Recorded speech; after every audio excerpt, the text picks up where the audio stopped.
जय गुरु जी संगत जी। जय गुरु जी, शुक्राना गुरु जी। मैं अपना छोटा सा सत्संग आज गुरु जी का वार गुरुवार वाले दिन शेयर करती हूँ। मैं ऑस्ट्रेलिया से बात कर रही हूँ और आज हल्की हल्की ठंड है। अभी मौसम पूरी तरीके से चेंज नहीं हुआ है, तो उस तरीके से अभी मेरा पिछला सत्संग आंटी जी ने शेयर किया था, तो उनको भी गुरु जी ब्लेस करें। और मैं कल जैसे परसों रात को गुरुजी ने मेरे को दिखाया था सपने में कि किसने मेरा कष्ट, मतलब कौन मेरे ऊपर नेगेटिविटी भेज रहा है, ब्लैक मैजिक कर रहा है। तो मैं जैसे करते करते फिर मैं कुछ और जैसे बताने लग गई कि कनेक्टिंग चीज़ें।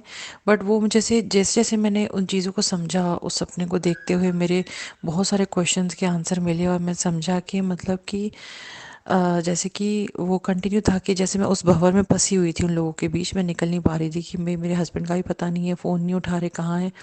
और मेरे मतलब छोटे बच्चे के पास भी वो जाने नहीं दे रहे। मुझे ऐसा लग रहा था जैसे मैं एक जगह खड़ी हुई हूँ, मतलब मुझे जैसे जैसे रोका गया है, कैद किया गया है, मतलब मैं बढ़ नहीं पा रही, निकल नहीं पा रही।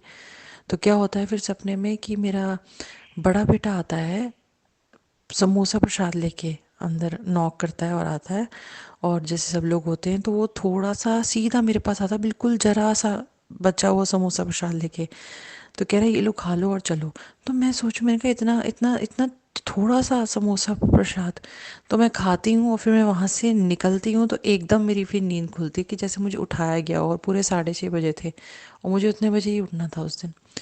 तो कि मतलब जय गुरुजी, शुक्राना गुरुजी। मतलब मैं उस टाइम पे थोड़ा अंदर ही अंदर इतना वो घबरा रही थी, सपने में अंदर ही अंदर सोच रही थी कि मैं कैसे निकलूँ यहाँ से। तो मैं मतलब मुझसे गुरुजी का नाम भी नहीं लिया गया, क्योंकि अभी मैं बहुत ही, गुरुजी को पता है मैं उनकी बहुत कमली बच्ची हूँ। अभी मैं मतलब वही ना, जैसे मेरे माइंड को बहुत कंट्रोल किया गया है, ब्रश करने की कोशिश की गई है। पहले मुझे लगता था 4-5 साल पुराना है, फिर गुरुजी ने मुझे बताया डिलीवरी थ्रू ये 12 साल, फिर अब ये है कि 20 साल। संगत जी, मेरी शादी को 20 साल हो गए हैं और गुरुजी मेरे को तब से प्रोटेक्ट कर रहे हैं। तभी शायद उन्होंने मुझे ऑस्ट्रेलिया भेजा। मतलब मैं ये कहना चाहती हूँ कि पता नहीं होता संगत जी, मतलब मेरे से गुरुजी बुलवा रहे हैं, मैं ठीक से बोल पाऊंगी या नहीं, कि गुरुजी हमसे मतलब कब से वो मेरी रक्षा कर रहे हैं। मैं एक्चुअली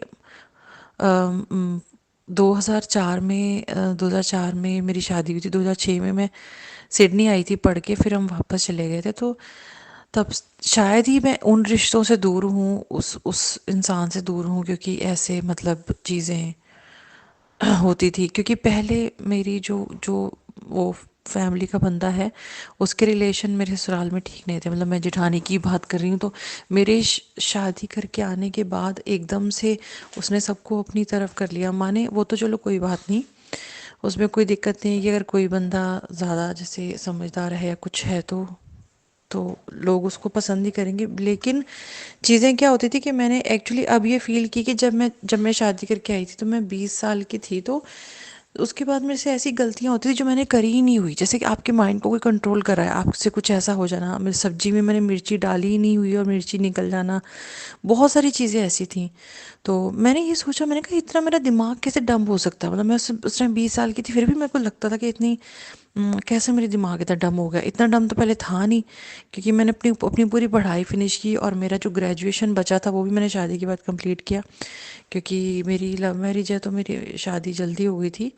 तो मेरे को यही सुना है, मैंने कहा मेरे माइंड को क्या हो गया, जैसे मतलब काम ही नहीं करता। और मैंने डरना और एंग्जाइटी, मतलब सब तो पता भी नहीं था एंग्जाइटी क्या होती है, लेकिन थोड़ा थोड़ा डरना मैं स्टार्ट हो गई थी, घबरा जाना चीज़ें करने से पहले, कॉन्फिडेंस बिल्कुल ज़ीरो हो गया था।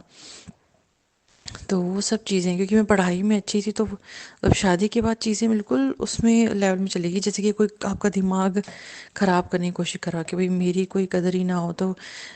तो उस टाइम मैं साईं बाबा की फ़ोटो के आगे रोती थी। तो मैं फिर उस टाइम तब से ऑस्ट्रेलिया में ही हूँ। कुछ टाइम हम लोग वापस चले गए थे।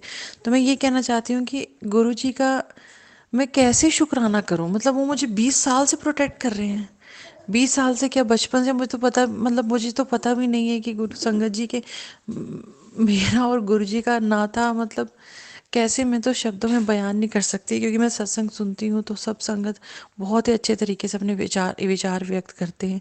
तो गुरुजी मेरे से बुलवा रहे हैं। मेरा तो अभी 1.5-2 महीने से, जब से मैं गुरुजी ने मेरे को अपने चरणों में लगाया, तो मतलब जब से मैंने कनेक्शन फील किया है रियल, तो मतलब मुझे, मैं कनेक्ट हुई हूँ मतलब। तो गुरुजी ने तो पहले से ही हाथ पकड़ा हुआ था, बट वही ना, मैं ह्यूमन, हम ह्यूमन है, और मैं तो बिल्कुल ही मतलब मेरा दिमाग तो ऐसे ही क्या ही करें। बट गुरुजी सब ठीक कर रहे हैं, तो जो मेरे मन में जैसे बुलवाते गुरुजी, मैं बोलती हूँ, मैं कोशिश करती हूँ कि थोड़े और अच्छे तरीके से बोलूँ। तो उसके लिए बहुत अनंतम अनंतम शुक्राना गुरुपा, अनंतम अनंतम कोटि कोटि मेरी सांस का शुक्राना। मैं ये सोचूं सुबह उठ के कि समोसा प्रसाद थोड़ा क्यों था, थोड़ी ब्लेसिंग मिली मतलब, लेकिन वो इसीलिए थोड़ा था ताकि सपने में सब खा ना लें, और मैं फटाफट से वो ख़त्म करके जो छोटा सा, छोटी सी क्वांटिटी में आया था, वहाँ से निकलूं। क्योंकि मैं बहुत देर से वहाँ से निकलने की कोशिश करी थी कि मैं अपने बच्चों को लेके यहाँ से निकलूं, या मैं यहाँ से निकलूं, या मुझे नहीं रहना यहाँ पे। तो ये थी चीज़ें। तो हर बार गुरुजी ने मुझे रियल लाइफ में भी वहाँ से निकाला है, इसलिए मैं उन लोगों से दूर हूँ, मतलब उस इंसान से दूर हूँ। तो उसके लिए अनंतम अनंतम अनंतम शुक्राना मेरे गुरुपा, बहुत बहुत शुक्राना, लख लख शुक्राना। मेरी सांस, मेरी हंसी सब आपकी देन है, मेरा नया जीवन, मेरी नई लाइफ। अनंतम अनंतम शुक्राना गुरुपा मेरे गुरुजी। ओम नमः शिवाय, शिवजी सह सहाय। ओम नमः शिवाय, गुरुजी सह सहाय। ओम नमः शिवाय, शिवजी सह सहाय। ओम नमः शिवाय, गुरुजी सह सहाय। जय गुरुजी, शुक्राना गुरुजी।